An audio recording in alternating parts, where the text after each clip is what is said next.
안녕하세요. 저는 일본어 문학을 전공하고 일본계 무역회사에서 격리 업무를 담당하고 있는 김승현입니다. 대학 졸업을 앞두고 공무원 시험을 2년 정도 준비했고 6개월 정도 사기업 취업 준비를 했습니다. 그리고 지난 2월 중순에 입사해 사회초년생이 되었습니다.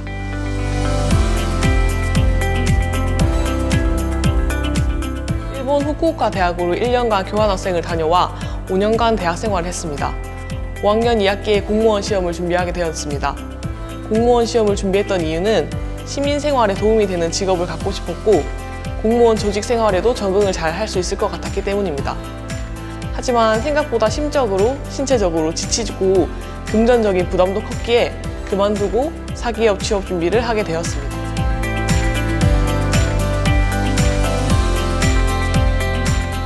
졸업을 앞두고 공무원 시험을 바로 준비했기 때문에 취업 준비를 할 때에는 굉장히 부담스러웠습니다.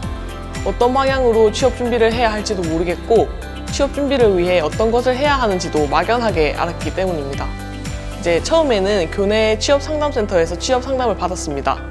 이제 졸업생이라 취업 상담을 받을 수 있을지 걱정도 했는데 내일 배움 카드와 취업지원금 제도 등 도움이 되는 제도들을 많이 알려주셨습니다.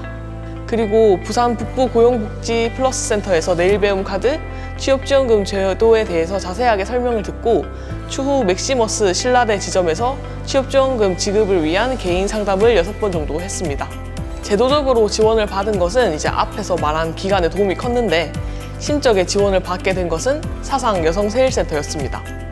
저는 시험 준비만 하다가 취업 준비를 하게 된 상황에서 이미 취업을 하고 공무원 시험에 합격한 친구들도 있었기 때문에 저는 제가 뒤처졌다는 생각을 많이 하고 걱정도 굉장히 많았었습니다.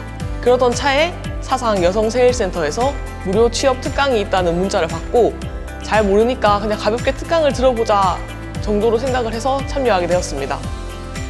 근데 성향 파악을 위해서 기질 검사도 했고 이력서와 자기소개서 쓰는 방법도 처음부터 배웠습니다.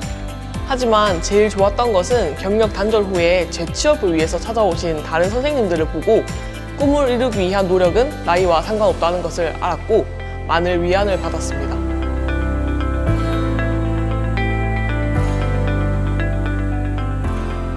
내일 배움 카드로 제빵 수업을 듣고 빵 공장에 면접을 보러 간 적이 있었습니다.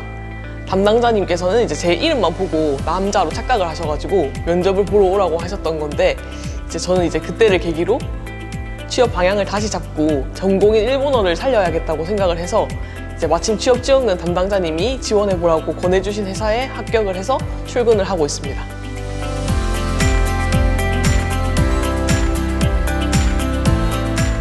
본인의 역량을 객관적으로 아는 것도 중요하지만 부족함이 있어도 두려움 없이 지원해보는 용기가 중요하다고 생각합니다. 저는 토익 점수가 낮고 자격증이 없어서 지원을 망설였지만 아무것도 안 하는 것보다 지원이라도 해보자는 생각에 지원을 했고 합격을 해서 취업에 성공했습니다. 여러분들의 취업 성공을 응원합니다. 화이팅!